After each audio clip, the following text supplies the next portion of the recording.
নমস্কার, আমি বৈশাখী। শিল্প সাহিত্যবাই বৈশাখী চ্যানেলে সকল শ্রোতা বন্ধুদের স্বাগত জানাই। আজ আপনাদের বলবো গল্প আমার স্বামীর এক্স গার্লফ্রেন্ড। প্রাপ্তবয়স্ক শ্রোতা বন্ধুদের জন্য গল্প পাঠ এবং লেখায় আমি বৈশাখী বিশ্বাস দেবনাথ। যাদের ভালো লাগবে না তারা দয়া করে এড়িয়ে যাবেন, যাদের ভালো লাগবে তারা অবশ্যই প্রথম থেকে শেষ পর্যন্ত শুনবেন এবং লাইক, কমেন্ট, শেয়ার আর সাবস্ক্রাইব করে পাশে থাকতে একদম ভুলবেন না। বন্ধুরা, শিল্প সাহিত্যবাই বৈশাখী এখন চলে এসেছে ইউটিউব মিউজিক পডকাস্টে। ইচ্ছে করলে আপনারা সেখান থেকেও গল্প শুনতে পারেন এবং আপনাদের ব্যক্তিগত মতামত আমার সঙ্গে শেয়ার করতে পারেন। আজ আপনাদের বলবো আমার স্বামীর এক্স গার্লফ্রেন্ড। প্রাপ্তবয়স্ক শ্রোতা বন্ধুদের জন্য গল্প পাঠ এবং লেখায় আমি বৈশাখী বিশ্বাস দেবনাথ। যাদের ভালো লাগবে না গল্পটি তারা অবশ্যই এড়িয়ে যাবেন। এই গল্পটি সম্পূর্ণরূপে কল্পনা প্রসূত, যদিও কিছু ক্ষেত্রে বাস্তব ঘটনার ছোঁয়া থাকতে পারে। এটি লেখকের কল্পনার সাথে মিশ্রিত একটি সৃষ্টিশীল উপস্থাপন। গল্পটি কোনো ব্যক্তি, ঘটনা বা প্রতিষ্ঠানের সাথে মিলে গেলে তা নিতান্তই কাকতালীয়। এই গল্প শুধুমাত্র বিনোদনের উদ্দেশ্যে তৈরি করা হয়েছে। বেডরুমের দরজাটা খোলার সাথে সাথেই চিত্রাকে বিছানার পাশে দাঁড়িয়ে থাকতে দেখে পিছন ঘুরে জড়িয়ে ধরে তন্ময়। ওর দুষ্টু হাত দুটো চিত্রার শরীরের সামনের দিকে খেলা শুরু করেছে। সে চিত্রার কানের কাছে ঠোঁট নিয়ে বলে, কতদিন তোমার কাছে পাই না, কতদিন পর এলে বলো তো? এতদিন কেউ বাপের বাড়ি থাকে? হ্যাঁ, আজ আবার পারফিউম মেখেছ?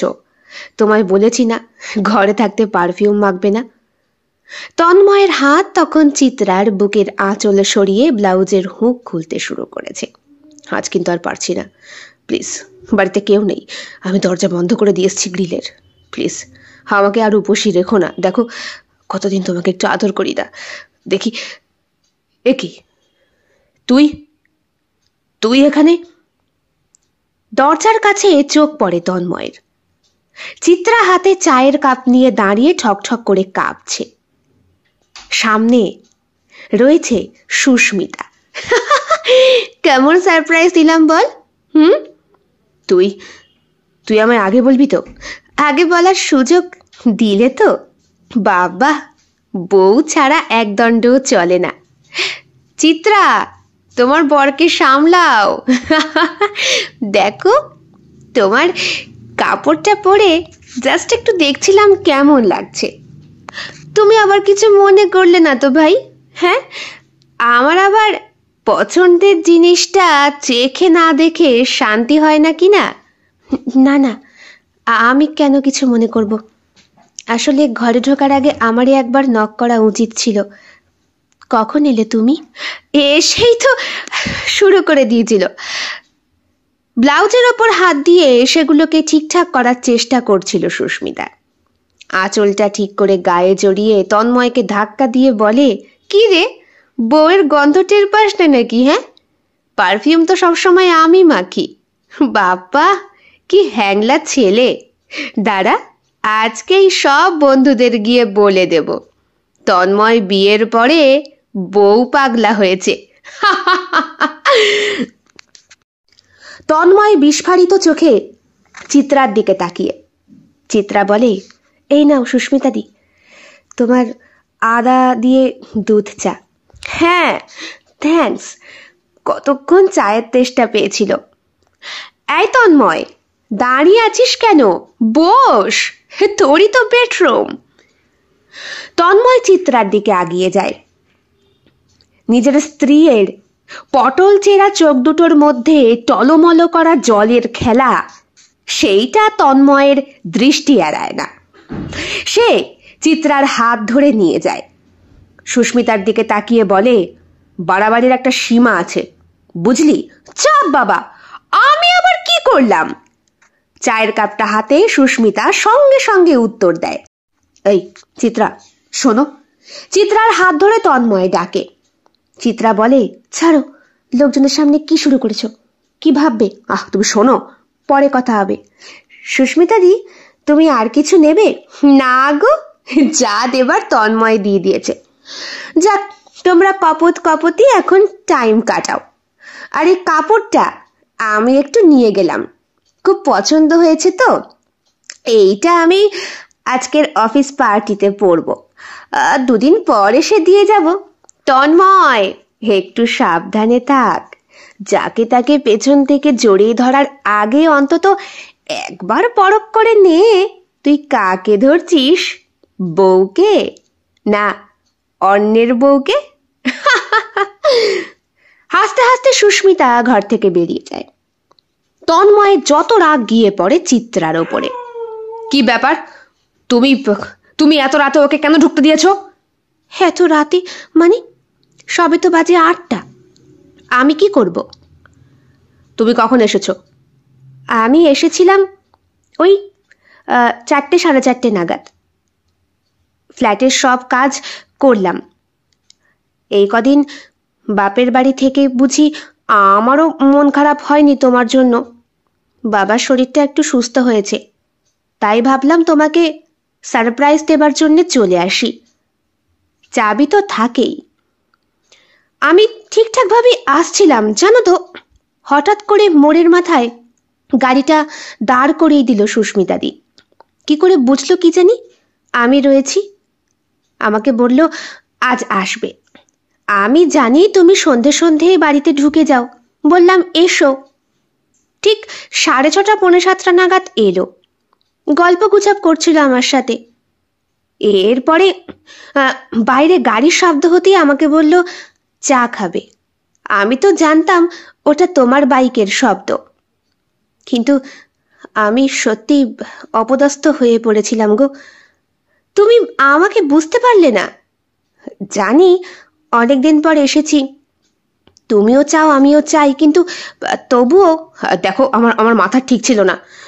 আসলে বাড়িতে ঢুকতেই ওই পাশের বাড়ির জেঠিমা যখন বলল তুমি এসেছো, তখন আর নিজের উত্তেজনাকে প্রশমিত করতে পারিনি। তাই তুমি কিছু মনে করনি তো? দেখো, বিয়ের আগে যা ছিল ছিল, আমি কিন্তু প্রমিস তোমাকেই বেশি ভালোবাসি। মানছি সুস্মিতার সাথে আমার ব্রেকআপ হয়েছিল, কিন্তু তোমাকে আমি বিশ্বাস করি, মানছি। কিন্তু অমন করে কারো গায়ে হাত দেবার আগে একটু তো তোমার... আমি কি করে বুঝবো এই বাড়িতে তুমি আমি একা থাকি? আমি কি করে বুঝবো যে... আচ্ছা, ওর জুতো জোড়া তো বাইরে ছিল, লক্ষ্য করনি? আসলে তুমি বেশি এক্সাইটেড হয়ে পড়েছিলে, তাই। যাই হোক, এখন হাত পা ধোও দেখি, আমি চা করে আনি। চাটা পরে হবে, আগে আগে আমার খুব খিদে পেয়েছে। তাই? কিছু খাওনি বুঝি? দাঁড়াও, আমি কিছু খাবার নিয়ে আসি। কিন্তু ঘরে তো বাজারঘাট কিছুই করা নেই। তুমি একটা আস্ত গাধা। তুমি বুঝতে পারছো না আমি তোমায় কি বলছি? চিত্রার পটল চেরা চোখে এখন আর সেই অশ্রুবিন্দু নেই। তন্ময়ের ঠোঁটেও দুষ্টুমি হাসি খেলে, চিত্রার চোখে মুখেও তাই। বাবার খোঁজ নিলে না তো? বাবা যে ভালো আছে তোমার মুখের হাসিতেই বলছে। ডাক্তার কি বলল? ডাক্তার বলল যখন তখন আবার একটা বিপদ হতে পারে, বাবাকে কোনো রকম স্ট্রেস দেওয়া যাবে না। আচ্ছা, তোমার কাজের খবর কি? সব কথা পরে হবে। চিত্রাকে থামিয়ে দেয় তন্ময়। নিভৃতে প্রায় ঘন্টাখানেক সময় কাটানোর পর চিত্রা বলে, রাত 9টা বাজে, এবার তো পেটে দানা পানি দিতে হবে নাকি? আমার জাস্ট মাথায় ঢুকছে না, কি করে করতে পারলো বলো তো সুস্মিতা এরকম? আচ্ছা আচ্ছা, আমার নয় ভুল হয়েছে, আমি ওর গায়ে হাত দিয়েছি পেছন দিক থেকে, বুঝতে পারিনি। কিন্তু ও তাই বলে আমাকে ধাক্কা মেরে সরাবে না? ও বলবে না আমি কেন ওর গায়ে টাচ করছি? আফটার অল ও তো আমার বউ না হোক, প্রেমিকা তো ছিল। তোমাকে হয়তো খুব ভালোবাসতো না ছাই, তাহলে আর ছেড়ে যেত না। আচ্ছা ঠিক আছে, বাদ দাও ওসব। কি খাবে বলো? যা খাওয়াবে তাই খাবো। তাছাড়া শরীর ভীষণ টায়ার্ড হয়ে গিয়েছে, এখন জাস্ট বিছানায় ঘুমোতে পারলেই বাঁচি। সকাল সকাল আমাকে ডেকে দিও কিন্তু। তুমি এতদিন ছিলে না বলে অফিসে রেগুলার ঝাড় খেয়েছি। টাইম মতো ঘুমটাই ভাঙতো না।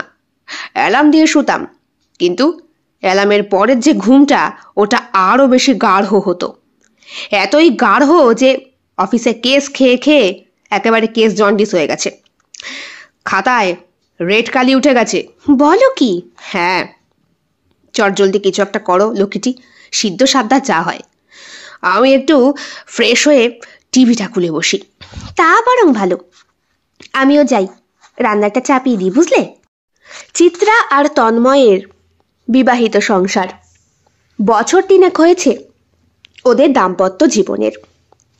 চিত্রার সাথে তন্ময়ের পরিচয় হয়েছিল চিত্রার বরদির বিয়ের অনুষ্ঠানে।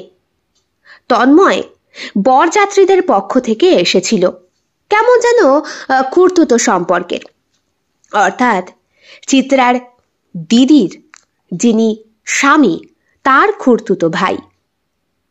এক কথায় চিত্রাকে দেখে বৌভাতের অষ্টমঙ্গলায় যে এসেছিল চিত্রার বরদি, তখনই তন্ময়ের বাবা মা বাড়িতে যান চিত্রার এবং সরাসরি বিয়ের প্রস্তাবটা দেন। চিত্রা তখন সবে বিয়ে পড়ছে, ফার্স্ট ইয়ার। বাড়ি থেকে তন্ময় সুপাত্র হিসাবে তাকে পেয়ে বিয়েটায় আর কোনো রকম বাধা বিপত্তি আসেনি। এক হয়ে গিয়েছিল ওদের 4 হাত। বিয়ের আগে তন্ময়ের একটা সম্পর্ক ছিল। ফুলশয্যার রাতে সবার আগে তন্ময় সেই কথাটাই জানিয়েছিল চিত্রাকে। দেখো, দাম্পত্য জীবন শুরু করার আগে আমার জীবনের সব সত্যিটা তোমাকে জানিয়ে দিতে চাই। কিরকম সত্যি? দেখো, তোমার হয়তো কোনো প্রেমিক নাও থাকতে পারে, কিন্তু আমার ছিল, সুস্মিতা। আর ওর আর আমার সম্পর্কটা খুবই গাঢ় ছিল বলতে পারো। আসলে আমি কোনোদিন ভাবতে পারিনি সুস্মিতা যে আমার সঙ্গে এমনভাবে বেইমানি করবে। জাস্ট বেশি প্রাপ্তির জন্য অফিসের বসের সাথেই সেও আমার চোখের সামনে, আমি সহ্য করতে পারিনি, ওকে একটা চড় মেরে দিয়েছিলাম। তারপর থেকে ওর আর আমার কোনো সম্পর্ক নেই। সম্পর্ক না থাকলেই হবে। এখন তো আমি বর্তমান আর আমি ভবিষ্যৎ, তাই তো? একদম ঠিক। কিন্তু এত সহজে তুমি যে ব্যাপারটা মেনে নেবে, দেখো আমি বিশ্বাস করি ভগবানে। আমাদের 4 হাত উনি যখন এক করেছেন, তাহলে নিশ্চয়ই আমরা 7 জন্মেরই। সিঁদুর দান কপালে কিন্তু সহজে হয় না, আর সবার ভাগ্যে সিঁদুর থাকেও না।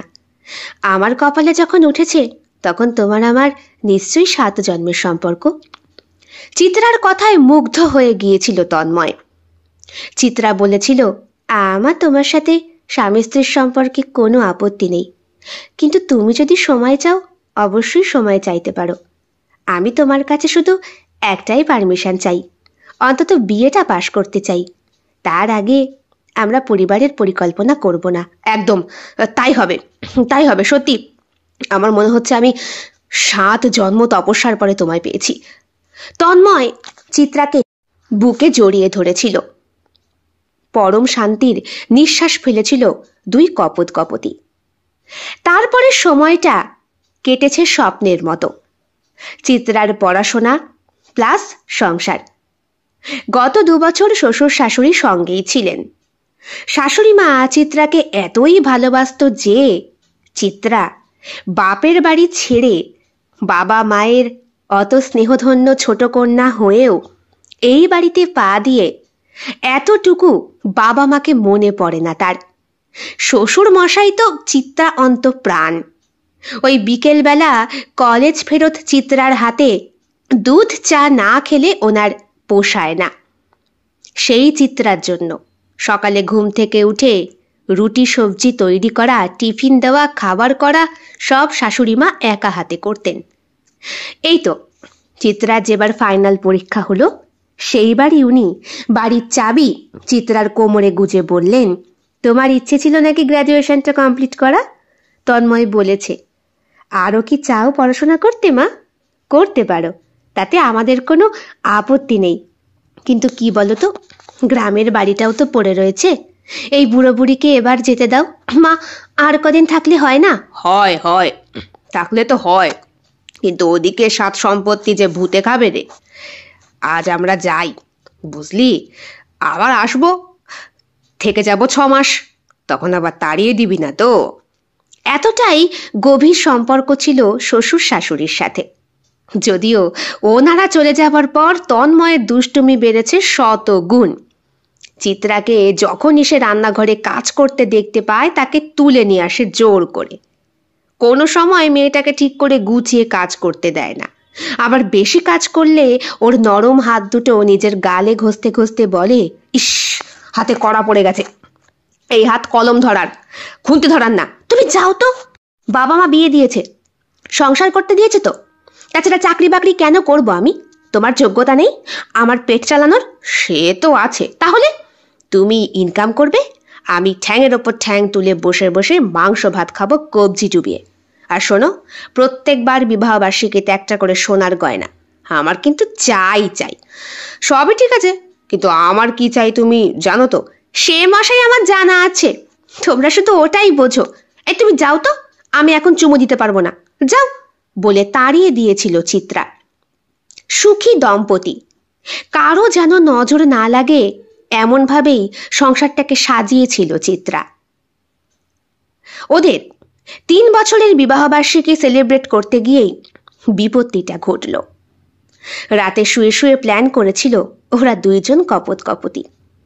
বলেছিল চিত্রা নিজেই তন্ময়কে, আচ্ছা সেই ফুলসজ্জা রাতে আমাকে বলেছিলে না তোমার কোন গার্লফ্রেন্ড আছে, কি যেন নাম? হ্যাঁ সুস্মিতা, মনে রেখেছ? রাখবো না, সতীন বলে কথা। হাট, সতীন কিসের, সম্পর্ক ছিল তাই। আচ্ছা তুমি ওকে চুমু দিতে? হ্যাঁ বলো। হাট, কি বলছো? এই তো তুমি তো বলেছিলে তোমাদের সম্পর্ক নাকি খুব গভীর ছিল, কিন্তু তুমি যে আমাকে কথা দিয়েছিলে সেই সম্পর্কের কোনো আঁচ আমার বর্তমানে পড়বে না। বর্তমানে পড়বে না ঠিকই, তাই বলে মাঝে মাঝে অতীত নিয়ে ঘাঁটতেও বেশ ভালো লাগে, এমন একটা আঠালো ব্যাপার হয় না? দেখো খুব খারাপ হয়ে যাবে কিন্তু। তুট, খারাপ কেন বলো না, সুস্মিতা কেমন দেখতে ছিল? এই আমার থেকেও সুন্দরী? ধুস, তা হয়? কোথায় তুমি আর কোথায় ও? ও তো ময়লা, আর তুমি প্রস্ফুটিত পরিষ্কার পদ্মফুল। হ্যাঁ, যার মধু খাওয়ার জন্য তুমি ভ্রমণ হয়ে এসেছিলে। যাক, এই তো বুঝেছ। বলো না, আমার শুনতে বড্ড ইচ্ছে করছে। আমার বলতে ইচ্ছে করছে না, ওর নামটা মনে আনলেই আমার গাটা কেমন গুলিয়ে ওঠে। প্লিজ একটু বলো, জাস্ট একটু জানতে চাই। জানার মতো হলে তবে বলবো, ওই জানতে গিয়ে সবসময় ভাবলে কিন্তু ব্যাপারটা খারাপ হবে বলে দিলাম। দেখো আমি কিন্তু খাল কেটে কুমির আনছি না, তুমি কিন্তু যেচে সেটাকে নিয়ে আসছো। আমি কোথায় খাল কেটে কুমির আনছি? আমি তো তোমার কাছে শুনতে চাইছি বিষয়টা কি, বলো না গো। আমি কিচ্ছু মনে করব না, প্রমিস। প্রমিস তো? আমায় ছুঁয়ে কথা দাও। তোমায় ছুঁয়ে কথা দিচ্ছি, কিচ্ছু মনে করব না, বলো। ওর সাথে আমার আলাপ হয়েছিল কলেজে পড়াশোনার সময়। সুন্দরী, খুবই সুন্দরী ছিল, পোশাক পরতো ছোট ছোট। ও, আর ছোট পোশাক দেখেই তোমরা গলে গিয়েছিলে? শোনোই না, ঠোঁটের ওপরে এক এক দিন এক এক রকমের লিপস্টিক দিয়ে আসতো ম্যাচিং করে। পড়াশোনায় খুব একটা ভালো ছিল না, তবে সুন্দরী ছিল তো, অনেক সময় সৌন্দর্যের ওপরেও একটা নাম্বার থাকে। আমি ফেসে গিয়েছিলাম আর কি। এবারে ভ্যালেন্টাইন্স ডের দিন প্রপোজ করেছিলাম। তারপর তারপর আর কি, সম্পর্কটা চলেছিল। হ্যাঁ, অনেক বছর লং সম্পর্ক ছিল। কলেজ পাশ করার পর আমরা MA কমপ্লিট করলাম। তারপরে একটা কোম্পানিতে অ্যাপ্লাই করতেই হয়ে গেল আমাদের চাকরিটা। দুইজনের একসাথে? হ্যাঁ, দুইজনের একসাথে। চলছিল ঠিকঠাক, এমনকি আমার বাড়িতে পর্যন্ত সুস্মিতার সাথে সম্পর্কটা ও না মানতে চাইলেও মানতে বাধ্য হয়েছিল, কারণ ছেলে যাতে সুখী, বাবা মা তাতেই সুখী। হ্যাঁ তা ঠিক, কিন্তু তোমার বাবা মা কিন্তু তোমার সম্বন্ধ নিয়ে যখন আমার বাড়ি এসেছিলেন তখন কিন্তু বলেছিলেন ছেলে নাকি একেবারে সাচ্চা। এখন দেখছি ছেলের চরিত্রে অসংখ্য দাগ। সে তো চাঁদের গায়েও থাকে, তাই বলে চাঁদ কি কলঙ্কিত? হরে আমার দুষ্টু চাঁদ রে, বলো বলো এবার বলো। তারপরে শোনো, বাড়িতে যখন প্রথম বললাম যে অফিসের কাজ নিয়ে দিল্লি যেতে হবে, সেখানেই থাকতে হবে, প্রথমত মা রাজি হলেন না, কান্নাকাটি শুরু করলেন।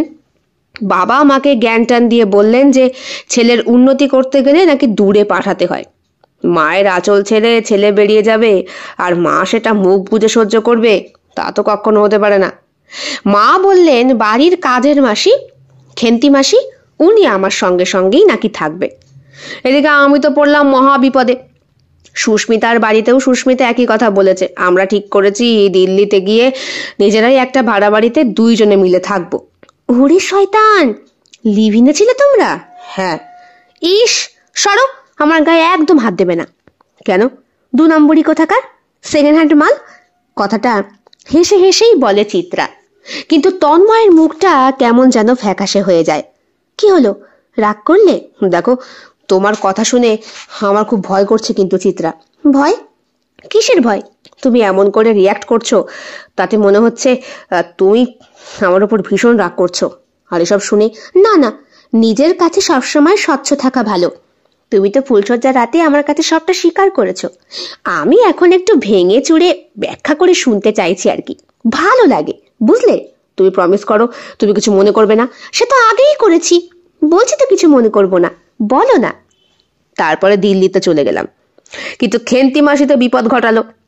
সেই দিন সুস্মিতাকে নিয়ে এলাম বাড়িতে, ওই দিনই মাকে ফোন করে সত্যি খবরটা বলে দিলেন যে আমি ঘরে মেয়ে ছেলে ঢুকিয়েছি। ব্যাস, কথাটা 7-5 কান হয়ে গেল। এইবার 2 পরিবারের তরফ থেকে আমাকে ফোন করে বলা হলো দিল্লিতে চাকরি বাকরি করতে হবে না, ওসব গুটিয়ে নিয়ে চলে এসো গ্রামে, এখানে এসে আগে বিয়ে করো, তারপর চাকরি। তারপর আর কি? সুস্মিতাকে ব্যাপারটা জানালাম। সুস্মিতা রাজি হলো না, ও স্পষ্ট বলে দিল, তোর কি মাথা খারাপ তন্ময়? দিল্লিতে আমরা এসেছি আমাদের ভবিষ্যৎ গড়ার জন্য, রসাতলে যাবার জন্য নয়। বিয়েটা তাহলে রসাতল? আরে তা তো বলিনি যে তোকে আমি বিয়ে করব না। তাহলে আমাদের এত বছরের সম্পর্ক, এত বছরের মেলামেশা, এগুলোকে তুই কি বলবি? আরে বাবা, আমি তো বলছি তোকে এখনো ভালোবাসি আর বিয়ে করব, কিন্তু আমাদের এখনো বিয়ে করার সময় হয়েছে। বয়স কত আমাদের বলতো? না না, এখন আমি এই সিদ্ধান্ত নিতে পারবো না। তোর বাড়ির ওই খেন্তি মাসি, ওনাকে বিদায় কর দেখি। কতদিন তোর বেডরুমে আসতে পারি না আমি, সব সময় জোকের মতো তাকিয়ে থাকে। পেইং গেস্ট বলে আমি ঢুকেছিলাম, দেখে ফেললো। বল, এরকম ভালো লাগে কারো? কিভাবে দেখেছিল? হ্যাঁ, সে আমি তোমায় বলতে পারবো না, আমার খারাপ লাগবে। আরে বলো না, কিভাবে দেখেছিল বলো। ওই বাবা, মানে ও আমার পাশের রুমেই থাকতো, আর মাসি থাকতো আমার ঘরের একদম সামনের একটা ছোট্ট ঘরে। বলতে পারো মাসির রাত জাগা রোগ ছিল, সারা রাত জেগে জেগে উপন্যাস পড়তো আর ঘন ঘন বাথরুমে যেত। ঘুমোতো ওই ভোরের দিকে, উঠতো বেলা 8টা 8:30টায়, আর ততক্ষণে উঠে আমার জন্য খাবার দাবার সবই করে দিতে পারতো। তাই আমারও কোনো রকম কমপ্লেন ছিল না। আমি দিল্লিতে আসার দিন 7 পরে সুস্মিতা আসে। প্রথম দিনই এসে এমন একটা ভাব করে আমার ঘরে থাকতে আসে যেন গেস্ট এসেছে। মাসি প্রথমে একদম রাজি হয়নি, আমাকে বলেছিল, ঘাট ধাক্কা দিয়ে বার করে দে বাবু, এসব মেয়ে মানুষকে আশ্রয় দিস নে। বাবা, কি পোশাক আশাকের ছিঁড়ি, এ কিনা মেয়ে মানুষ? হ্যাঁ, শাড়ি নেই, একটু অলংকার নেই, ছি, এ মাগিটা পুরো এখানকারই। কি বলছো, শুনতে পাবে, পাক, শুনতে পেলে পাক, দৌড় মারলে মারুক। না, আমার বাবুসা থাকে, একে আমি মানতে পারবো না। ও তো আমার সঙ্গে থাকছে না, গেস্ট হিসাবে থাকবে পাশের ঘরে, অসুবিধার কি আছে? তাছাড়া দিল্লিতে বাসা ভাড়া নিয়ে থাকা মানে বুঝতে পারছো তো কত হাজার টাকার ধাক্কা। আমার স্যালারির বেশিরভাগটাই বেরিয়ে যাচ্ছে মাসি, তার উপরে যদি আমার কিছুটা লাভ হয় তাহলে তো সুবিধে। লাভের অঙ্ক বোঝানোর পরে মাসি রাজি হয়েছিল। সেদিন রাতে জল নেবার অছিলায় আমিই গিয়েছিলাম সুস্মিতার ঘরে। মাসি যে জেগে জেগে তখনও উপন্যাস পড়ছে তা কে জানে বলো। আমি জাস্ট ওর ঘরে ঢুকে ওকে একটা চুমুক খেয়েছি কি, ব্যাস মাসি মরা কান্না শুরু করে দিল, ফোন টোন হয়ে একাকার। বাবা তো বলেই দিলেন ফ্লাইটের টিকিট কাটা হয়ে গেছে, এবার উনি এখানেই আসবেন। তারপর আর কি। এদিকে সুস্মিতা কিছুতেই আমাকে বিয়ে করতে রাজি হচ্ছে না। আমি ওকে বললাম, একটা ফাইনাল সিদ্ধান্তে এসো, তুমি কি করতে চাও, বিয়ে না অন্য কিছু? বাবা, আমি সুস্মিতাকে বলেছি, ও বিয়ে করতে রাজি হচ্ছে না। তাহলে তোর ফ্ল্যাটে কেন থাকবে ও? তোর ভাড়া বাড়িতে কেন উঠবে? ওকে তাড়িয়ে দে ওকে। দেখ বাবু, তোকে সংস্কার দিয়ে বড় করেছি, এইভাবে তোর জীবনটাকে শেষ করে দিতে পারবো না আমরা বাবা মা হয়ে। আমাদের কথা রাখবি? নাকি বিষ খেয়ে দুইজনে গ্রামের বাড়িতেই মরবো? তারপর তারপর তুমি কি করলে? আমি সুস্মিতাকে অনেক করে বোঝালাম, বললাম বিয়েটা করে নি, সে তো আমরা করবোই একদিন, আর বিয়ে করে ফেললে আমাদের সাকসেসফুল লাইফে কোনো রকম বাধা আসবে না, বরং এই যে বাধাটা এখন আসছে এই জিনিসটা কেটে যাবে। কপাল ভালো যে সুস্মিতার সঙ্গে বিয়ে দেবার জন্য বাবা মা রাজি হয়েছেন। আর সুস্মিতার বাবা মা, হ্যাঁ ওনাদের সাথেও কথাবার্তা হয়েছিল, কিন্তু মনে হচ্ছিল না ওনারাও খুব একটা রাজি আছেন। তারপর তারপর সুস্মিতাকে জানালাম। সুস্মিতা বলল এক রাত ও আমার কাছে সময় চায় ভাবার জন্য। মাত্র এক রাত? হ্যাঁ, এক রাতই তো চাইবে। গেস্ট হিসাবে ছিল, বাড়ির মেন ডোরের ডুপ্লিকেট চাবিটাও ছিল ওর কাছে। ব্যাস ওই রাতেই হাওয়া হাওয়া তো হাওয়া খুঁজেই পেলাম না। তারপর তারপর আর কি জানতে পারলাম পরের দিন অফিসে গিয়ে বসের পাশে বসে রয়েছে সুস্মিতা। বস অ্যানাউন্স করলেন ওনার স্পেশাল প্রাইভেট অ্যাসিস্ট্যান্ট হিসাবে সুস্মিতার ডিগ্রি প্রাপ্ত হয়েছে। আমার বুঝতে বাকি রইল না সুস্মিতা ঠিক কোন পথ অবলম্বন করেছে। যেইভাবে বস ওর কোমরে হাত দিয়ে দাঁড়িয়েছিল তাতে আমি সম্পূর্ণ স্পষ্ট। বসের সঙ্গে শুতেও এতটুকু বাঁধেনি ওর বিবেকে। ইস, তোমায় না ভালোবাসতো, সেটাই তো কথা। তারপর তারপর একটা অফিস পার্টিতে, সেই বছর দিল্লিতে আমার লাস্ট, এবার কলকাতায় শিফট হব। মাঝে সুস্মিতার সাথে কথা বলনি? না, অফিসে যেতাম, নিজের কাজ করতাম, চলে আসতাম। বসের কাছে চিঠি দিয়েছিলাম আমার এমার্জেন্সি পোস্টিংয়ের জন্য। বস বললেন কিছুদিন পর কলকাতায় চলে আসব। তার আগের দিন সুস্মিতা আমার সঙ্গে দেখা করে, বলে তন্ময় সবকিছু ঠিকঠাক করে নিলে হয় না? আমি কোম্পানির উচ্চ পদে আসার জন্য এটা করতে বাধ্য হয়েছিলাম। তাছাড়া তুই আমাকে যেভাবে বিয়ের জন্য চাপ দিচ্ছিলি, দেখ বিয়েটা একটা অনেক শুভ জিনিস, তো চট করে কি আর সিদ্ধান্ত নেওয়া যায়? তাই বলে তুই বসের সাথে বেড শেয়ার করবি? হ্যাঁ করতে হয়েছে, কারণ উচ্চতায় পৌঁছাতে গেলে অনেক কিছু করতে হয়। আমি তো করিনি। আরে বাবা, তুই তো একটা বেটা ছেলে, আমি একটা মেয়ে মানুষ, কেন বুঝিস না বলতো? তোমার তখন রাগ হয়নি? খুব রাগ হয়েছিল, খুব। ওকে বলেছিলাম তুই চাইছিসটা কি এখন? আমি চাইছি সবকিছু ঠিক করে নিতে। আচ্ছা, আমরা আবার নতুন করে শুরু করতে পারি না? তখন তখন আর কি, গলে গিয়েছিলাম ওর কথাতে আরো একবার।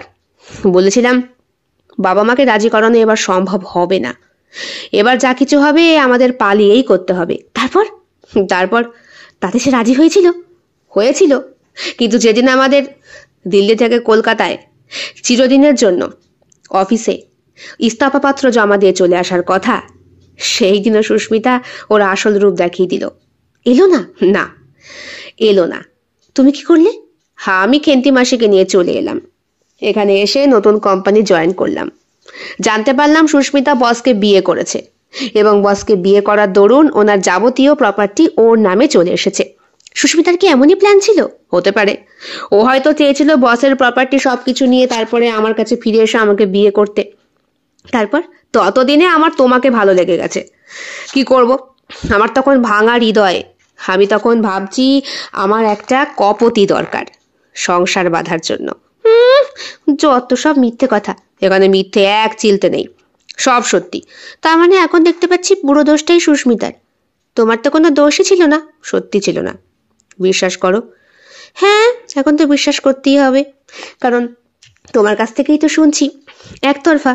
একতরফা মানে? এই জন্যই তোমায় বলতে চাইছিলাম না। রাগ হলো তো? রাগ হবে কেন? আচ্ছা, একটা কথা বলবো? বলো। আমাদের বিবাহবার্ষিকীটা এবার সেলিব্রেট করলে হয় না? সেলিব্রেট? হ্যাঁ, করলে হয়। কাকে কাকে নিমন্ত্রণ করব? সবাইকে করবে। আমার ফ্রেন্ড সার্কেল, তোমার ফ্রেন্ড সার্কেল, আর তোমার ওই সুস্মিতাকে। মাথা খারাপ? কে ওকে জানাবে? তাছাড়া আমি যে এখানে এসে থাকছি সেই কথা ওকে আমি ঠিকানাও দিতে চাই না। আমার জন্য আমি একবার দেখতে চাই। দেখতে গেলে ওর এফবি খুলে দেখে নাও, প্রোফাইল তো আছেই। না, ওভাবে দেখে কি হয়? তুমি বলেছ সুন্দরী, ছিপছিপে, সামনাসামনি একটু দেখতে ইচ্ছে করে না? তাছাড়া আমার স্বামীর এক্স গার্লফ্রেন্ড বলে কথা, তাকে সামনাসামনি দেখবো, এটা আবার লজ্জার কি? দেখো, পরে হজম করতে পারবে তো? কেন? সে বুঝি আমার থেকেও সুন্দরী? দেখো, আমার চোখে তুমি বিশ্ব সুন্দরী। এইবার তোমার চোখে কেমন হবে সে তো বলতে পারি না, তবুও আমার জন্য প্লিজ ওকে ইনভাইট করো। ঠিক আছে, তাই হবে, কিন্তু ওর নাম্বার আমার কাছে আছে। মানে মানে ওকে আমি অনেক আগেই এফবিতে রিকোয়েস্ট পাঠিয়েছিলাম, কথাবার্তা হয়েছে টুকটাক মেসেঞ্জারে। আর এখন এখন বলতে ফোন নাম্বারটা আছে, আমি পরিচয় দিয়েছি আমি তোমার স্ত্রী। সর্বনাশ! কেন, আমি ঠিক করিনি? কি করেছো তুমি আমাকে না জানিয়ে এইসব? হে বাবা, তুমিই তো বললে তোমার সাথে নাকি ওর কোনো সম্পর্ক নেই।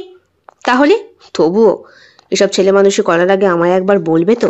আসলে নিজের লোভ সামলাতে পারিনি। আমি ভেবেছিলাম তুমি আমাকে এত ভালোবাসো, চোখের আড়াল হতে দাও না। এগুলো ওকে একটু দেখানো দরকার। কেন? ওকে জ্বালানোর জন্য। ও কি হারিয়েছে? তাকিয়ে থাকে তন্ময় চিত্রার মুখের দিকে। পাগলিটা বলে কি? তন্ময়ের মন ভালো হয়ে যায়। সত্যি ও খুব খারাপ জিনিস করে ফেলেছে বুঝি? করেনি, ও একেবারে খাঁটি সোনাকে ঠকিয়েছে। আমি তো জানি তুমি আমায় কতটা ভালোবাসো। চিত্রা তন্ময়ের বুকে মাথা রাখে। সেই দিন রাতেই ওরা লিস্ট তৈরি করে ফেলে, নিমন্ত্রিতদের এবং অনিমন্ত্রিতদের। তবুও মেরে কেটে প্রায় 150-200 লোক হয়ে যায়। এরপরে গ্র্যান্ড সেলিব্রেশন হয় সেই দিনটা। চিত্রা সেই দিন বিয়ের যাবতীয় গয়নাগুলো পরে সেজেছিল। নতুন বউয়ের মতোই সুন্দরী লাগছিল চিত্রাকে। সকলেই আসছে এক এক করে, কিন্তু সুস্মিতার আসার নাম নেই। চিত্রার ব্যস্ত নয়ন তখন দরজার দিকে তাকিয়ে। বেশটা রাতে এসেছিল সুস্মিতা, হাতে একগুচ্ছ লাল গোলাপ ফুল নিয়ে, আর নিয়ে এসেছিল একটা সোনার নেকলেস। এখন দুর্মূল্যের বাজারে সোনার গয়না উপহার পাওয়া একটা ভাগ্যের ব্যাপার। তবুও তন্ময়ের যারা ফ্রেন্ডরা রয়েছে তারা প্রত্যেকেই তাদের সাধ্যমতো অনেক নামি দামি উপহার দিয়েছে। যদিও কার্ডের মধ্যে স্পষ্ট লিখে দিয়েছিল তন্ময় উপহার যেন কেউ নিয়ে না আসে। তবুও সুস্মিতার হাত থেকে গিফটটা নেবার সময় বেশ কয়েকবার হাতটা কেঁপেছিল চিত্রার। সত্যি সুস্মিতা খুব সুন্দরী, চিত্রা সেখানে কিচ্ছু না। চোখ, নাক, মুখ সবটা যেন নিখুঁত তুলি দিয়ে তৈরি। পরনে তার ঘিয়ে কালারের শাড়ি আর ডার্ক ব্রাউন কালারের ফুল হাতা ব্লাউজ। গলায় বেশ দামি হীরের সেট পরা রয়েছে। যে কোম্পানির মালিককে সে বিয়ে করেছিল সেই কোম্পানির মালিক মারা গেছে আজ বেশ কয়েক মাস হলো। সব লেটা চুকিয়ে সুস্মিতাও নাকি এখন কলকাতাতেই চলে এসেছে। এখন নিজের বাবা মার কাছেই থাকে, কিন্তু সে বিধবা, কোনো সন্তানাদি তার নেই। একটা নতুন কোম্পানি খোলার ইচ্ছে আছে তার, আর সেইখানে সিইও করার ইচ্ছে আছে তন্ময়কে। তন্ময়, বিয়ে করে ফেললি আর একবার জানানোর প্রয়োজন বোধ করলি না? বাড়ির স্পেশাল কয়েকজনকে এবং বন্ধুদের স্পেশাল কয়েকজনকে তখন আদর আপ্যায়নে ব্যস্ত ছিল তন্ময়। বাড়ির সবার সাথে পরিচয়ও করাচ্ছিল। হঠাৎ করে পেছনে চিত্রার কণ্ঠস্বর শুনে, কি গো, কে এসেছে দেখো। তাকিয়ে দেখে সুস্মিতা দাঁড়িয়ে। সত্যি সত্যি যে সুস্মিতা আসবে, তাও আবার ওইরকম একটা নিমন্ত্রণ পত্রে, আশা করেনি তন্ময়। তোর বউটা কিন্তু ভারী সুন্দর হয়েছে রে। কই, এদিকে এসো দেখি। এগিয়ে যায় চিত্রা, ওর হাতে সোনার নেকলেসের সেটটা দিয়ে বলে, পরো কিন্তু, তোমায় সুন্দর লাগবে। হে বাবা, সোনার গয়না, এত দামি উপহার? হে, আমি নিতে পারবো না। সে কি তন্ময়, কি বলছে তোর বউ? জানে না আমি কে? তুই এসব কি দিয়েছিস? বাহ, এত বছর পর তোর আমার সাক্ষাৎ হলো, প্রথম কথাই তুই এইটা বললি? আমি ভাবলাম কোথায় জিজ্ঞেস করবি আমার শরীর কেমন আছে, আমার সংসার কেমন চলছে। সেই হাসিটা হেসেছিল সুস্মিতা। তন্ময়ের গোটা শরীরটা রাগে রি করে উঠেছিল। যাই হোক, তোকে বলি, নতুন কোম্পানি খুলছি, তোর পরিচয়পত্র পেয়ে বেশ ভালোই হলো। আমারও বিশ্বস্ত একজন সিইও দরকার। তোর তো সেই ডিপ্লোমা ডিগ্রি আছেই, তার উপরে এত বছরের ওয়ার্ক এক্সপিরিয়েন্স, সব দিয়ে তোকেই বরং, কিন্তু আমি তো তোর কোম্পানিতে যাব না। আমি যেখানেতে আছি সেখানে যথেষ্ট, আর সেই টাকায় আমার সংসার বেশ ভালোই চলে।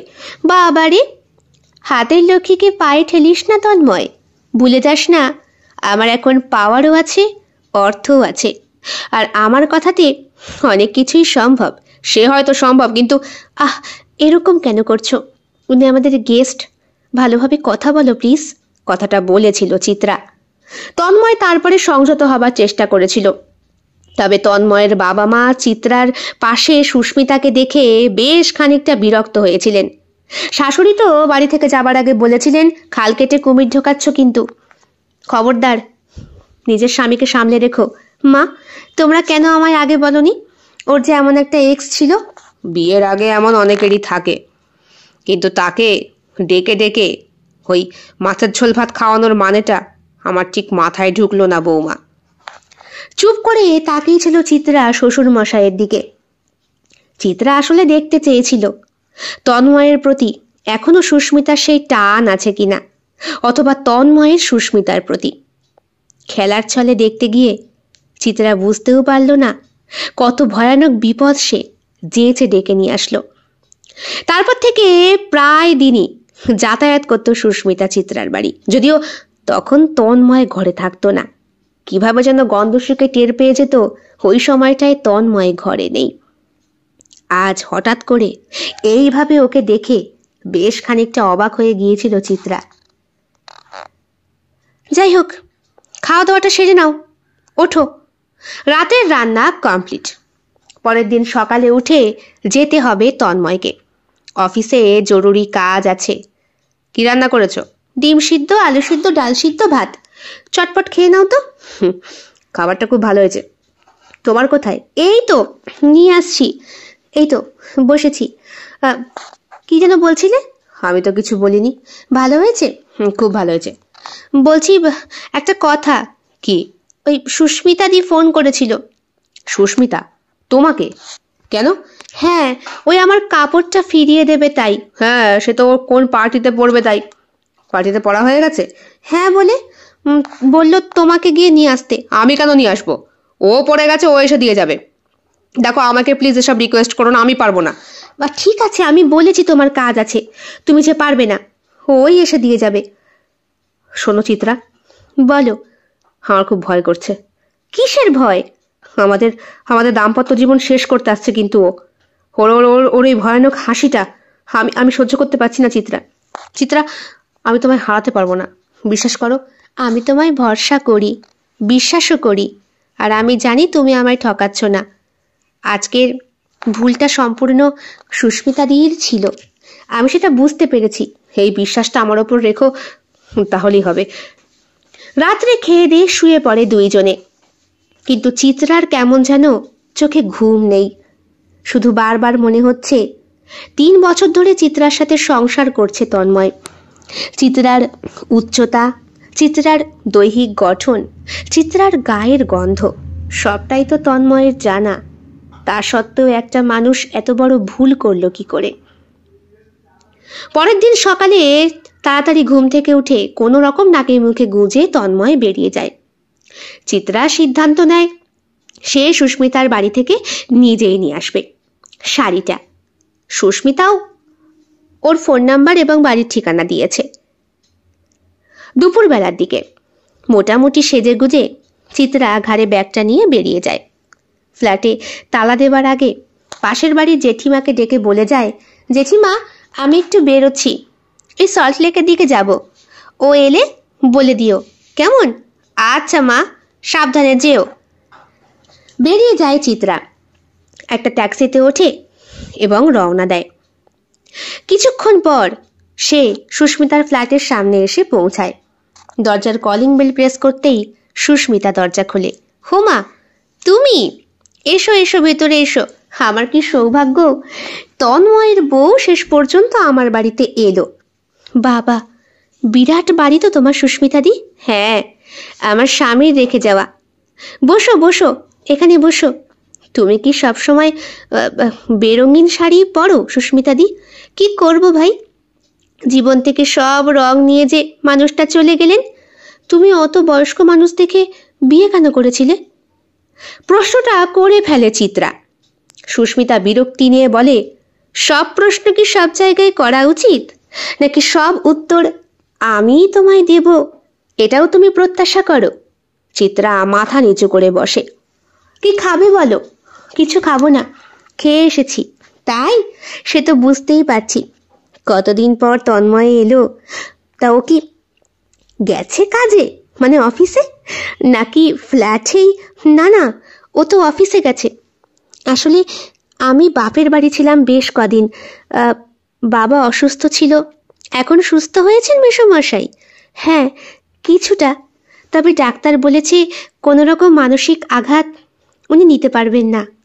হয়তো আবার একটা অ্যাটাক হয়ে যাবে। ইস, এটা খুব দুঃখের। তুমি এতদিন পরে আমার বাড়িতে এলে, তাও প্রথম এলে। তোমার জন্য কিছু খাবার অ্যারেঞ্জ করব না? তা কি করে হয়? বসো দেখি। কাকে যেন খাবারের অর্ডার দিল সুস্মিতা। বিরাট বড় ফ্ল্যাট ওর। তারায় তারায় বিভিন্ন রকম দামি জিনিস সাজানো। সোফায় বসতেও যেন কিছুটা দ্বিধা হচ্ছে চিত্রার। সত্যি, টাকা পয়সা পজিশন সব আছে সুস্মিতার, তবুও যেন কিছুই নেই। তুমি তো শাড়িটা নিতে এসছিলে বলো? একটু ভুল হয়ে গিয়েছে চিত্রা। শাড়িটা না, লন্ড্রিতে দিয়েছিলাম। ওই লন্ড্রিওয়ালা ভুল করে পুড়িয়ে ফেলেছে। দেখো। ফুলসজ্জা রাতের শাড়িটা হাতে নিয়ে চিত্রার বুকের ভেতরটা মোচড় দিয়ে ওঠে। যেইখানটা পুড়ে গিয়েছে সেইখানটা কোনো লন্ড্রির লোকের ইচ্ছাকৃত পোড়ানোই মনে হচ্ছে। তোমাকে এত সুন্দর শাড়ি দিয়েছিল? সত্যি, শাড়িটার রংটা কিন্তু খুব সুন্দর, আকাশি কালার, তার মধ্যে নীলাম্বরী কাজ। উফ, দারুণ! আমার পছন্দ হয়েছিল। আসলে পার্টিতে পড়ে গিয়েছিলাম, তাই ভাবলাম সকালবেলা একটু লন্ড্রিতে দিয়ে দিই। আমার ঘরের আয়রনটা খারাপ হয়ে গেছে তাই। তাকায় চিত্রা সুস্মিতার দিকে। দৃষ্টির মধ্যে বেশ খানিকটা ভীত সন্ত্রস্ত বোধ করে সুস্মিতা চিত্রাকে দেখে। আরে তুমি রাগ করছো? আমি সেম জিনিস তোমায় কিনে দেবো। হ্যাঁ, তুমি জাস্ট আমাকে বলো কোন দোকান থেকে তোমাকে দেওয়া হয়েছিল। থাক সুস্মিতাদি, এটা স্মৃতি হিসাবেই আলমারিতে তুলে রাখবো। আসলে সেই দিন বাড়ি আসার পরে আলমারি থেকে সব জামা কাপড় বার করে গোছাচ্ছিলাম তো, তাই শাড়িটা বিছানার ওপরেই ছিল। তুমি চা করতে বললে আমাকে, আমি চা করতে চলে গেলাম।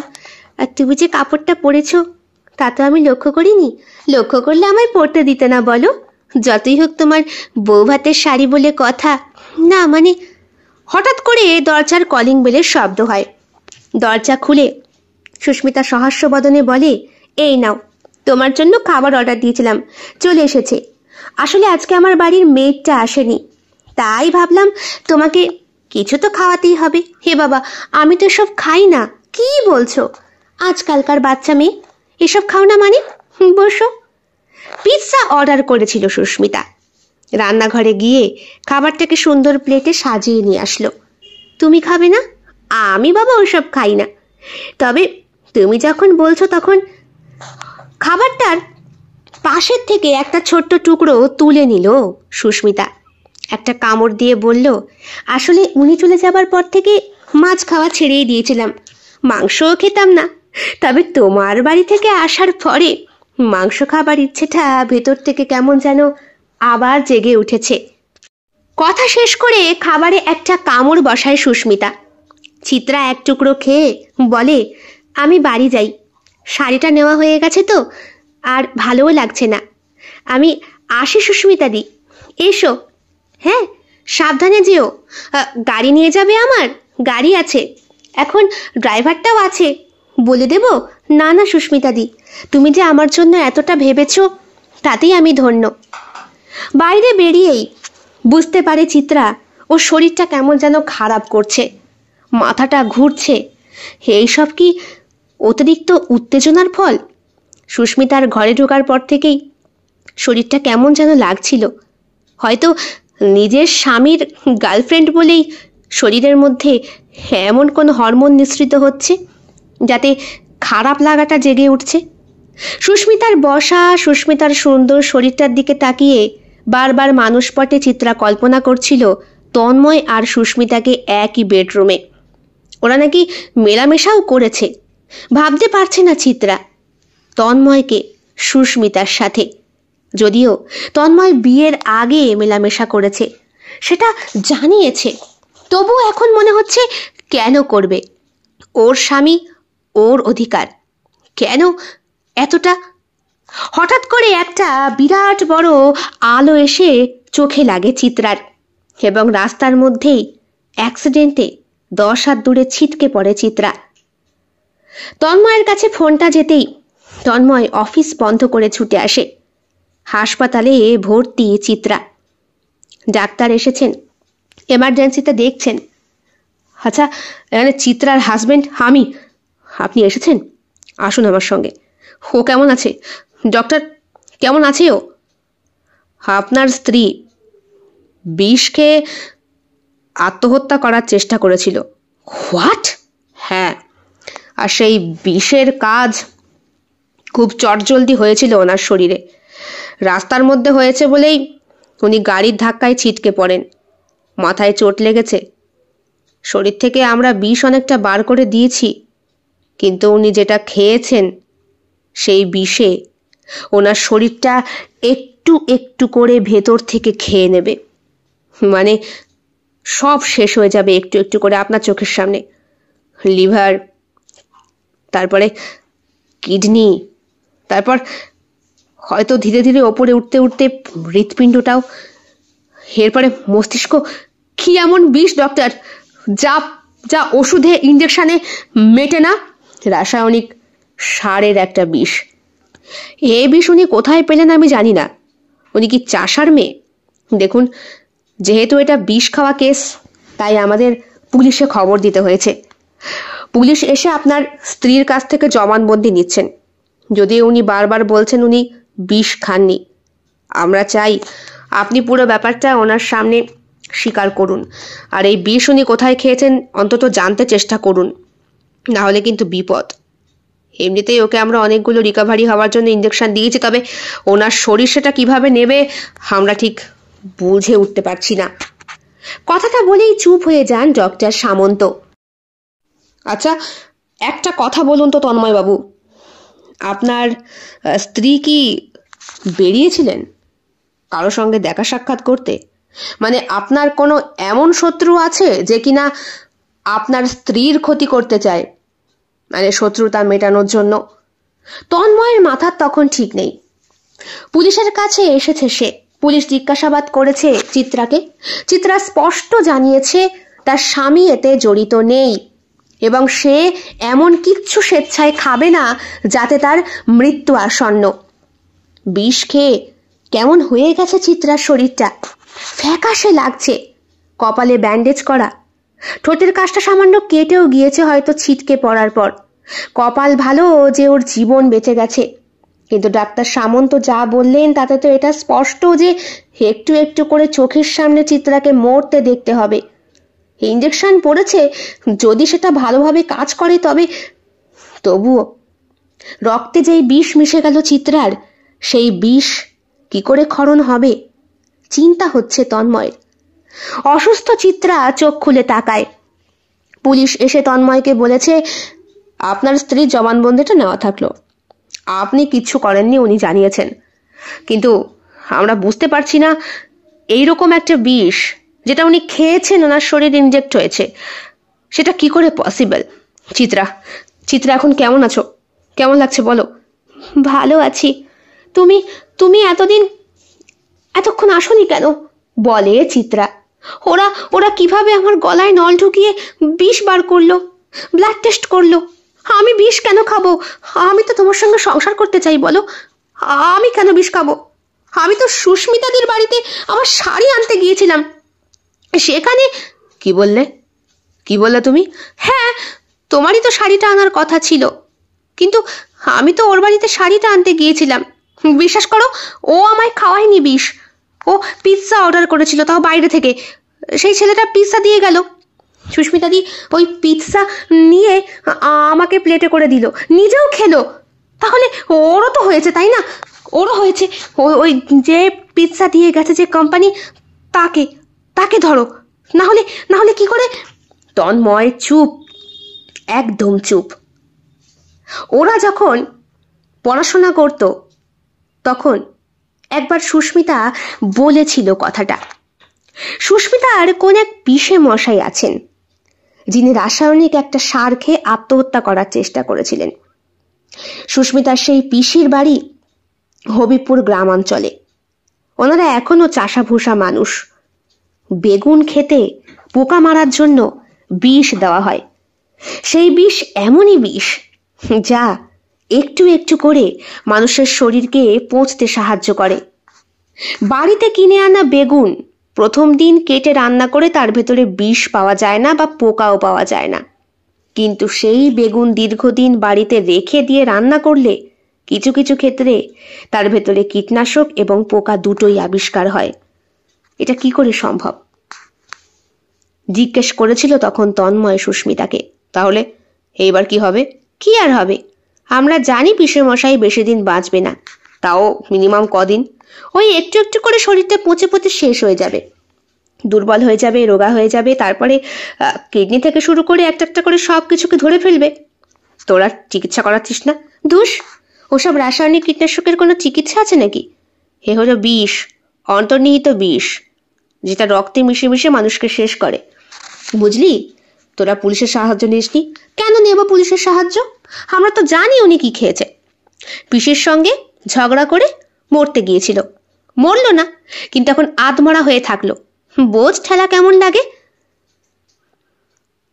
ঘটনার 2 বছর পর তন্ময়ের স্ত্রী চিত্রা নিভৃতেই চোখ বুজেছে। পাগলের মতো হয়ে গিয়েছিল শেষের দিকে চিত্রা। কেমন যেন দাপাদাপি করত, কান্না করত, শরীর জ্বলে যাচ্ছে জ্বলে যাচ্ছে বলে চিৎকার করত পাগলের মতো। লোকজন জড়ো হয়ে যেত। ওকে সুস্থ করার জন্য কি না করেছে তন্ময়। নিজের জীবনের সর্বশেষ সবটুকু দিয়ে উপার্জনেরও ওকে ডাক্তার দেখিয়ে বাঁচানোর চেষ্টা করেছে, কিন্তু বিষে বিষে বিষক্ষয় আর হয়নি, বরং সেই বিষ ক্ষয়ীভূত করেছে চিত্রার সুন্দর নরম শরীরটাকে আর ওর মনটাকে, যেই মনে কোনো পাপ ছিল না। আজকে চিত্রার দ্বিবার্ষিকী পালন হচ্ছে। তন্ময়কে একা রেখে চলে গেছে মেয়েটা, তবু জামাইয়ের মধ্যে মেয়ে বেঁচে আছে ভেবেই জামাইকে আগলে রেখেছেন চিত্রার বাবা মা। চিত্রার বড়দিটাও তন্ময়কে খুব ভালোবাসে। অনেকবার বলেছে, ভাই এবার একটা বিয়ে করো। আমি জানি বোন ইচ্ছাকৃত তো আর যায়নি, তুমি তো ওকে আগলে রাখতে, আর ও চেয়েছিল তোমার সঙ্গে সংসার করতে, কিন্তু এমন কিছু খাবারের সাথে হয়তো বিষক্রিয়া হয়েছিল যাতে বোনটা চলে গেল। তাতে তো তোমার কোনো দোষ নেই ভাই, তাই তোমার বিয়ে করতে আপত্তি কোথায়? বিয়ে? ঠিক বলেছ দিদি, বিয়ে। এই বিয়েটাই করব। চিত্রার দ্বিবার্ষিকীতে তাকে নিমন্ত্রণ করেছি আসতে। তোমাদের সবার সঙ্গে পরিচয় করিয়ে দেবো। সত্যি বলছো ভাই? আমরা চাই তোমার একটা সংসার হোক, আবার তুমি সুখে থাকো। তোমার মধ্যেই নিজের বোনটাকে দেখতে পাই যে ওর নিষ্পাপ মুখটা তোমার চোখে মুখে ফুটে ওঠে। দীর্ঘদিন ধরে স্বামী স্ত্রী একসঙ্গে সংসার করলে না, তাদের মুখের আদলে যেন একে অপরের মুখটাও চলে আসে। না হলে কেন অর্ধাঙ্গিনী বলবে বলো? দ্বিবার্ষিকীতে নিমন্ত্রিত হয়েছিল বেশ কয়েকজন লোক। সুস্মিতাও সেখানে হাতে ফুলের তোড়া নিয়ে হাজির। ব্যাপারটা জানতে পেরে খুব খারাপ লাগলো রে তন্ময়। এত সুন্দর ফুটফুটে মেয়েটা জাস্ট চলে গেল, কি করে পসিবল হলো বলতো? সেটাই তো কথা। আচ্ছা, ও কেন খামোখা বিষ খেতে যাবে? চিত্রা বিষ খেয়েছে তোকে কে বলেছে? হে বাবা, তোর এই ব্যাপারটা তো রীতিমতো ভাইরাল হয়েছিল সোশ্যাল মিডিয়ায়। আমি তো জানতাম, কিন্তু ও তো লাস্ট তোর সঙ্গে দেখা করতে গিয়েছিল। তন্ময়, তুই আমায় সন্দেহ করিস? ওই খাবারটা তো আমিও খেয়েছিলাম রে। সেটা আমাকে চিত্রা জানিয়েছিল। ভাগ্যিস জানিয়েছিল, না হলে তো শুধু শুধু আমাকেই তুই ধরতি। যাই হোক, খুব খারাপ লাগছে তোর জন্য। আমার আবার দিল্লি ফেরার সময় হয়েছে। কি ধকলটাই না গেল আমার গত 2 বছর ধরে। অফিসের সমস্ত কাজকর্ম মিটিয়ে আমার বরের সব ধারদানা সব কিছু শোধ করে এখন পাড়ি দেব দিল্লি, সেখান থেকে বোম্বে, তারপরে সোজা বিদেশ। তন্ময় চুপ করে তাকিয়ে থাকে সুস্মিতার মুখের দিকে। ঘরে 2-1 লোকজন ছিল। হঠাৎ করে চিত্রার দিদি এসে ঢুকতেই, দিদি আলাপ করিয়ে দি, সুস্মিতা, তোমাকে যার কথা বলেছিলাম। ও আচ্ছা আচ্ছা, নমস্কার, বসো। আমি একটু ঠান্ডা পানীয়র ব্যবস্থা করি। হ্যাঁ দিদি, ওই যেই পানীয়টা আমি ফ্রিজে এনে রেখেছি ওটাই 2 গ্লাস আমাদেরকে দিয়ে যাও। আচ্ছা ঠিক আছে, ওটাই দিয়ে যাচ্ছি। এটা কে? এটা চিত্রার দিদি। বাহ, হিনিও তো বেশ সুন্দরী। তা তুই এখন কি প্ল্যান করছিস? প্ল্যান পরে হবে। এই তো তোমাদের জুস, খেয়ে নাও। হ্যাঁ খেয়ে নাও ভাই, আসলে অনেক কাজ আছে ওইদিকে, বুঝতেই তো পারছো। হ্যাঁ হ্যাঁ ঠিক আছে, বুঝতে পারছি। তুমি এসেছো বলে খুব আনন্দ হলো। চিত্রা তোমার কথা আমাকেও জানিয়েছিল। আচ্ছা তোমরা গল্প করো। সুস্মিতা নিঃশ্বাস ছাড়ে। বাহ, আমার পছন্দের ড্রিঙ্ক ম্যাঙ্গো জুস। হ্যাঁ খা, ভালো, তুইও খা। হ্যাঁ খাচ্ছি, এই নে আমার গ্লাস থেকে একটু খা। কথাটা বলে সুস্মিতা। কেন রে, তোর কি খেতে ভয় করছে? মনে হচ্ছে এতে কিছু আছে নাকি? হে বাবা, তা আমি কখন বললাম? তোর গ্লাসে তুই খা, আমার গ্লাসে আমি খাচ্ছি, লোকজন দেখলে কি ভাববে? আচ্ছা ছাড়, তুই এক্সচেঞ্জ করে খা, আমারটা তুই খা, তোরটা আমি খাই, দে। বুঝতে পারছে তন্ময় সুস্মিতা সন্দেহ করছে। আসলে যে পাপী সে তো ভয় পাবেই। সুস্মিতা ভয়ে ভয়ে জুসটা খায়। তন্ময় আগেই ঝকঝক করে মেরে দিয়েছে। সুস্মিতা বলে, আমি কিন্তু আর কিছু খাবো না, ডায়েটে আছি তো, বেশি তেল মশলা জাতীয় খাবার আমি খাই না। হ্যাঁ রে, আজ বরং আসি।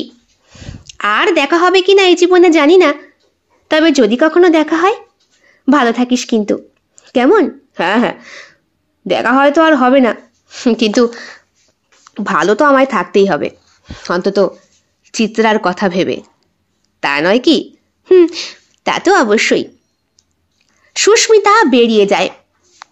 বাড়িতে যারা যারা নিমন্ত্রিত এসেছিলেন সকলেই একে একে চলে গিয়েছেন। এইবার রাত্রে অপেক্ষা করছে তন্ময়, সোফায় বসে বুকের ওপরে চিত্রার ছবিটাকে আগলে। কারো একটা ফোন কলের অপেক্ষা করছে তন্ময়।